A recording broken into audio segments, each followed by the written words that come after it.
against Bortnik, playing only a couple of meters away from him here in the Oslo office. Fantastic! Look at this. What kind of opening are we looking at, Robert? So what's the rule, by the way? Like, if one of them is losing, can they run into the other room and do something? Like disconnect something? Yeah, like pull up. We have a bet here. Yeah, they can really just yell at each other from a distance. Yeah. But in all seriousness, what can you expect? Well, when you're seeing Magnus Carlsen throw, as Simon would say, Harry the H-pawn forward, it's not going for a checkmating attack, but it does gain space, and it may prevent Black from executing on some of the typical ideas. One of those ideas is maybe to push the pawn center and take back with your knight. But And I have to mention the glass battle is on. Both drinking from some serious vases, some huge glasses in both streaming rooms. we need to get some of those for us. We're just normal cups. I know. What's wrong with us? Why didn't we think Disappointing. about that? All right, it's huge glass against huge glass, vase versus vase, Magnus Carlsen versus Bortnik, 2 players on 6 points.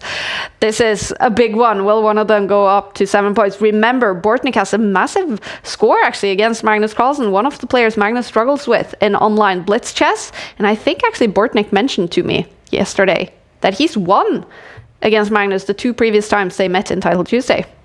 I'm not surprised. Yeah. Bortnik has like 13 or 14 points in Title Tuesday against Magnus' 20. So that's a very good score in the Title Tuesdays. And this is so unbalanced. This is not going to end in a boring draw. All right. This is a fun one for sure, because Magnus is taking an aggressive approach from the white side. You see his pawn is stormed all the way up north near the Black king. And what does that pawn do? It actually restricts Black's later access. Watch out for back rank checkmates. But what's the problem with White's position? That White has these double pawns. Maybe they'll get undoubled. But still, this pawn here, I'm going to turn it red. It's not actually that strong in many lines. And Black can even consider throwing things open. That bishop that's in the corner, nobody puts baby in the corner. That bishop will stare through. And whether Patrick Swayze's here or not, and rest in peace, there could be some problems. I just envisioned that, the beautiful dance across the board there. All right, Magnus Carlsen, 3 minutes and 40 seconds on the clock. No increment. He is better on the bar. But anything can happen in this game still.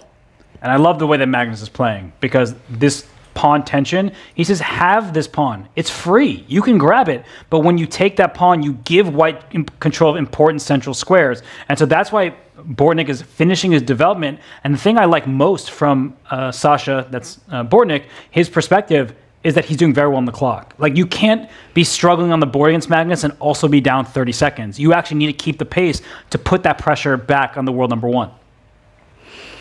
We have 2 players on 6 out of 6, and they're playing against each other here in Oslo. Magnus against Alexander.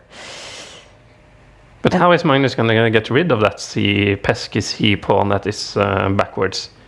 He has to have some kind of plan for it. He's not going to, not very easily, which means that the Black Knight at some moment can actually sink its teeth into that square, and that could become a bit of a nuisance. And this rook for Bortnik doing well, covering the central square here. So both sides are just trying to figure out the right plan, and now Magnus really is up that 25, 30 seconds, and this is what I was saying Bortnik needs to avoid. He is objectively worse. He's got less space. His bishop, it still is in the corner. No matter what I say, it still remains there. But Magnus is now controlling the board and the clock. Mm-hmm.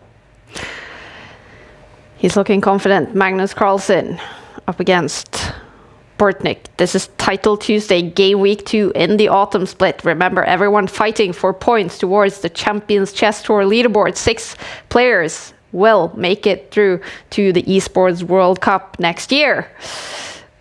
And Magnus has a few points on that list after becoming 5th in Title Tuesday last week. He is really eager to win it this week. It's funny, he doesn't even need to qualify, but he just loves winning. Yeah. And winning is what he does best. And right now here, he's putting pressure, and he wants to win this pawn in Black's camp if that Black queen is ever to run away. So, Bortnik's doing his best. He's just trying to activate his pieces, but you keep seeing the bar slide better and better for White. And the reason why is now there's full reinforcement here in the center. You see these pawns? Well, they may not stay there for long. They can start pressing forward, and Bortnik doesn't have active plans of his own. But it's so interesting because from a pub chess point of view, you would always love to have your pawns connected rather than single islands like Magnus has. Magnus has 3 pawn islands, while Bortnik has them all well connected. So I would think that black is decent if it hadn't been for the c7 pawn and the h6 pawn. Now, I like what you're saying there, that in terms of the principles of chess, we're often taught that we want fewer pawn islands because, as we're talking, pawns defend each other. They're each other's best friend. But here, look at white's pawns that keep pressing forward, gaining more space. And black's pieces are clumsy. They're stepping on each other's toes. Out goes the knight, but to where? There's no avenue of attack. I mean, white's king is perfectly safe. Black's king still is boxed in. There could be back rank checkmates. And the worst part of all, Bortnik down to 1 minute, 15 seconds, scratching his head because he has no idea what to do. And even if I could go over there and tell him what to do, I wouldn't know what. His position is very difficult. Yeah, that's so huge a time. And it's also fun when you see artists that work, because when you know the basic principle of arts, you can break the rules. And it's the same with chess. That when you know the principles, you can break them, and then you make beautiful chess games. And also being a principal means you're in control, and he's teaching us all a lesson here is Magnus Carlsen of how to increase your advantage. He is much better. I think that for many of you watching this, you can just see that he now has a protected passed pawn in the center. That is a beauty there. And whoa, he actually decides to get rid of his own passed pawn. The reason why is that the black king is in danger with or without queens. So even if these queens come off the board, that there's going to be, and there they go, there are back rank issues for the king. Bortnik's king, if it gets checked, it might be mated. Yeah, because he adheres to the Kaiser's rules of chess. If you can play en passant, you should. Is that the rule? I thought it was never play for a draw. yeah. I have several rules of chess.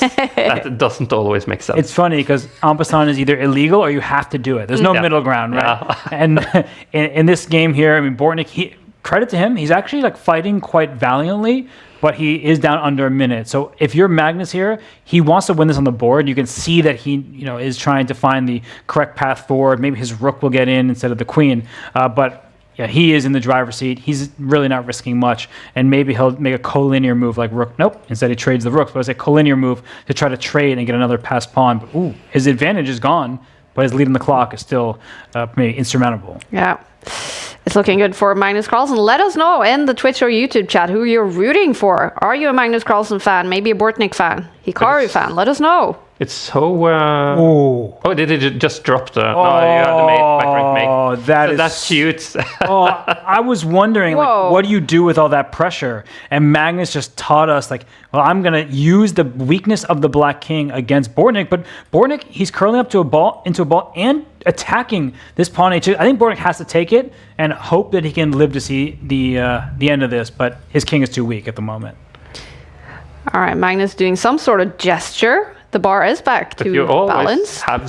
With the queens on the board, you always have those kind of weird tactics, and suddenly you drop a piece or you leave yourself vulnerable to the... Wait, whoa! Oh. Has he blundered? Oh, he definitely blundered. He did not want to get the queens off, and not only because it threw away his position, but because now it's easier for Black to play. Bortnik is going to march his king out, and we have seen Bortnik win exactly like this a game ago. Oh, wow, this is crazy. Massively better now for Bortnik, but he has 16 seconds left on his clock. Can he win it on the board? I think he can. That knight was almost trapped, which is why Magnus brought the knight back out, and I think the problem is Magnus isn't great at dirty flagging. He wants to win the games like objectively, so he doesn't know how to just like always throw his pieces and just let the cards fall where they may.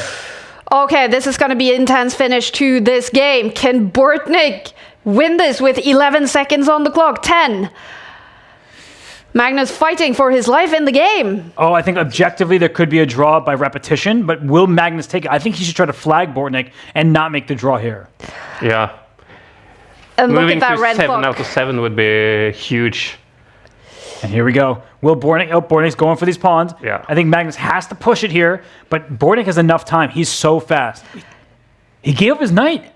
No! Oh, and Magnus is winning again. Yeah, Bortnik gave up his knight because he didn't realize how quickly the knight gets back, and here it's coming this way and stopping the passed pawn. What a game. Is Magnus now winning both on the clock and on the board? And that's it. Oh my goodness, Bortnik, just when he had it under control, he did